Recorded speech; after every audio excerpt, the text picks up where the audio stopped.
அஸ்ஸலாமு அலைக்கும் என் இனிய நண்பர்களே, எப்படி இருக்கீங்க? நாங்கள் சூப்பராக இருக்கோம். நீங்களும் நல்லா இருக்கணும். Welcome to my vlogs Tamil channel. இதுதான் என்னுடைய வீடியோவை நீங்கள் ஃபஸ்ட் டைம் பார்க்குறீங்க அப்படின்னா சப்ஸ்கிரைப் பண்ணிவிட்டு பாருங்கள். நிறைய பேர் வீடியோவை பார்க்குறீங்க, ஆனால் சப்ஸ்கிரைப் பண்ணுறதில்ல. ப்ளீஸ் ஃப்ரெண்ட்ஸ் சப்ஸ்கிரைப் பண்ணிவிட்டு பாருங்கள். ஈவினிங் ஒரு 5 o'clock இருந்தாங்க வீடியோ எடுக்க ஸ்டார்ட் பண்ணியிருந்தேன். காலையிலேயே ராஜ்மா ஊற வச்சுருந்தேன். அதை வாஷ் பண்ணிவிட்டு ஒரு குக்கரில் போட்டு விட்டாச்சும். அதில் ஒரு 1/4 ஸ்பூன் உப்பு, கட்டி பெருங்காயம் இருக்குல்ல, அதை நல்லா நான் நுணுக்கி வச்சுருப்பேன். அதுலேருந்து ஒரு குட்டியை தூக்கி அந்த ராஜ்மாவில் போட்டுட்டு மூழ்கிற அளவுக்கு தண்ணி சேர்த்து விசில் போட்டு விட்டுடலாம். நம்ம எப்போ குக்கரில் இந்த கேஸ்கட் ஃபிட் பண்ணும்போதும் ஒரு வாட்டி தண்ணியில் நனைச்சிட்டு ஈரமாக்கிட்டு ஃபிட் பண்ணிங்கன்னா அதனால் அது சூடும் ஏறாது, அதனால் குக்கருமே வெடிக்காது. ட்ரை பண்ணி பாருங்கள். இப்போ விசில் போட்டு விட்டாச்சு. இப்போ ராஜ்மா நல்லா வெந்துடுச்சுங்க. எனக்கு ஒரு பவுல், அம்மாவுக்கு ஒரு பவுல் போட்டு ஈவினிங் ஸ்நாக்ஸை முடிச்சிட்டோம். அது இதுன்னு சாப்பிட்றதுக்கு நம்ம இந்த மாதிரி சாப்பிட்லாங்க. ஹஸ்பண்டுக்குமே எடுத்து வச்சுட்டேன். நைட் அவர் வந்தார்னா அவருக்கு கொடுத்துருவேன். இப்போ டின்னருக்கான வேலை, மாவு கலந்து வச்சாச்சு. சட்னிக்கான வேலையை ஆரம்பிக்கலாமா? ஒரு பாத்திரம் வச்சுக்கோங்க. தேங்காய் எண்ணெய் சேர்த்துக்கலாம். நான் இந்த செராமிக் ஜார் யூஸ் பண்ண ஸ்டார்ட் பண்ணி ஒரு 15 நாள் பக்கம் ஆயிடுச்சுங்க. இப்போ எனக்கு இது ஹேண்டில் பண்ணுறதுக்கு ஈஸியாகவே இருக்குது. உங்களுக்கும் இந்த மாதிரி பொருளெல்லாம் ஹேண்டில் பண்ணுறதுக்கு பயமாக இருக்குன்ட்டு வாங்காமல் இருந்துட்டிங்கன்னா இருக்காதீங்க. தயவுசெய்து உங்களுக்கு பிடிச்சதை பண்ணுங்கள். நம்மளுக்கு பழக பழக எல்லாமே பழகிடும். எனக்குமே அப்படி தான் இருந்தது. இப்போது சூப்பராக பழகிட்டேங்க. தேங்காய் எண்ணெய் நல்லா காஞ்சிடுச்சு. 2 பெரிய வெங்காயத்தை உப்பு போட்டு வதக்கி விட்டுடலாம்.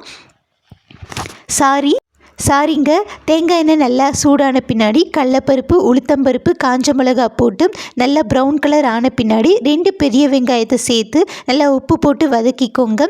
அப்புறம் இஞ்சி, பூண்டு, 5 பழமான தக்காளி, அதையும் உப்பு போட்டு வதக்கிட்டிங்கன்னா சீக்கிரமாக வதங்கிடும். கடைசியாக கருவேப்பிலை, கொத்தமல்லியை தூவிட்டு ஒரு 2 நிமிஷம் வதக்கி விட்டுட்டு ஆஃப் பண்ணிவிடுங்க. அப்போ நம்மளுக்கு ஃப்ளேவர் ஃபுல்லாக சூப்பராக வாசமாக இருக்கும்.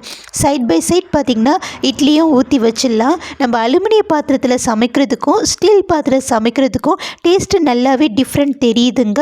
எனக்கு நான் கவனித்து பார்த்ததில் நல்லாவே தெரிஞ்சதும். நம்ம அலுமினிய பாத்திரத்தில் 1 டம்ளர் தண்ணி ஊற்றி வைக்கிறோன்னா ஸ்டீல் பாத்திரத்தில் ஒரு 1/2 டம்ளர் தண்ணி எக்ஸ்ட்ராவே ஊற்றி வைங்க. ஏன்னா ஸ்டீல் பாத்திரம் சீக்கிரமாகவே சூடு ஏறிடும், அதனால் சீக்கிரமாகவே அடிப்பிடிக்க வாய்ப்பு இருக்குது. அதனால் ஒரு 1/2 டம்ளர் தண்ணியை எக்ஸ்ட்ராவே ஊற்றி வச்சுக்கலாம். இப்போ இட்லியும் ஊற்றி வச்சாச்சுங்க. மூடி போட்டு விட்டுடலாம். ஒரு மீடியம் ஃப்ளேமில் 10 to 15 நிமிஷத்தில் சூப்பராக வெந்துடும். சட்னிக்கு வதக்கி வச்சுருந்தோம்ல, அதுவுமே நல்லா வதங்கிடுச்சு. அரைச்சிட்டு வந்தாச்சு. இப்போ தவா வச்சுருக்காங்க. நான் இன்றைக்கி தோசை முட்டை ரோல் தான் ட்ரை பண்ணியிருந்தேன். டேஸ்ட்டு சூப்பராக இருந்தது. அதுக்கு ஒரு குட்டி பவுலில் ஒரு முட்டையை உடச்சி ஊற்றிக்கோங்க. 1/4 ஸ்பூன் உப்பு, 1/4 ஸ்பூன் மிளகுத்தூள் போட்டு நல்லா பீட் பண்ணி வச்சுக்கோங்க. இப்போ நம்ம வழக்கமாக தோசை ஊற்றுவோம்ல, அதே மாதிரி தோசையை போட்டு நல்லா திருப்பி விட்டு வேக வச்சு சுட்டி எடுத்து வச்சுக்கோங்க. இப்போ ஃபஸ்ட்டு தோசையை சுட்டாச்சு. செகண்ட் தோசையை ஊற்றுறோம்ல, அதுக்கு மேலே நம்ம பீட் பண்ணி வச்சுருந்தோம்ல ஒரு முட்டை, அதை அப்படியே ஸ்ப்ரெட் பண்ணி விடுங்க.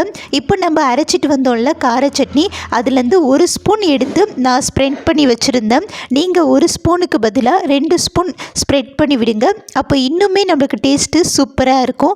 எனக்கு அன்றைக்கி கொஞ்சம் டேஸ்ட்டு கம்மியாக தெரிஞ்சதுங்க.